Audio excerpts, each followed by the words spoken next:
Hi foodies. ఈరోజు మా special ఏంటో తెలుసా? వెర్మిసెల్లితో పులిహోర అండి. చాలా బాగుంటుంది ఇది. మన పులిహోర స్టైల్లో చేసుకుంటాం అనమాట, చింతపండుతో. అయితే దీనికి ముందుగా వెర్మిసెల్లిని బాగా వేపి చింతపండు పులిహోర పోపులు ఉంటాయి కదా, అవన్నీ తీసుకోండి. మినపప్పు, జీలకర్ర, ఆవాలు అలా ఓకే. ఆ తర్వాత వాటర్ని బాగా బాయిల్ చేయండి.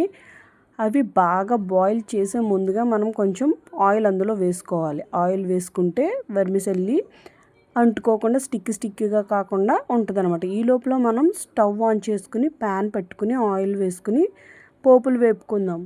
అయితే వెర్మిసెల్లి బాగా నీళ్లు మరిగిన తర్వాతనే ఆ వెర్మిసెల్లిని అందులో వేసి కొంచెం మనకి అది కుక్ అయినట్టు అనిపిస్తుంది. కలుపుతూ ఉండండి. అడుగున పేస్ట్ లాగా అయిపోకుండా ఉంటుంది.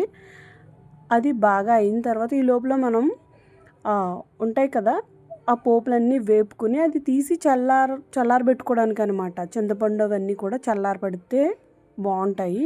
సో పోపులు వేసుకుని లాస్ట్లో ఇంగువ వేసుకుని మనం వాటిని, నేను ఆల్రెడీ స్టోర్ చేసుకునే చింతపండుని అందులో వేసి అది పక్కన పెట్టేసాను. ఆ తర్వాత వెర్మిసెల్లిని ఉడికిన తర్వాత, ఎక్కువ ఉడకూడదు, అప్పుడు ఉడికిన తర్వాత వార్చుకుని మళ్ళీ చన్నీళ్ళతో మనం మళ్ళీ ఒకసారి వేసుకుని వార్చుకోవాలన్నమాట. అలా వార్చుకుంటే మనకి చాలా పొడిగా ఉంటుంది. ఆ తర్వాత దాన్ని చల్లార పెట్టుకుని ఆయిల్ కొంచెం పసుపు వేసుకుని కలుపుకోండి. చల్లారాకనే కలుపుకోవాలి, బాగా గుర్తుపెట్టుకోండి. సో ఆ తర్వాత అది చాలా పొడిగా స్టిక్కీగా కాకుండా చాలా బాగుంటుందండి. ఆ తర్వాత మనం పోపులు వేపుకుని ఉంచుకున్నాం కదా, చింతపండు ఇవన్నీ, అవన్నీ కూడా అందులో వేసి కలుపుకోవాలి.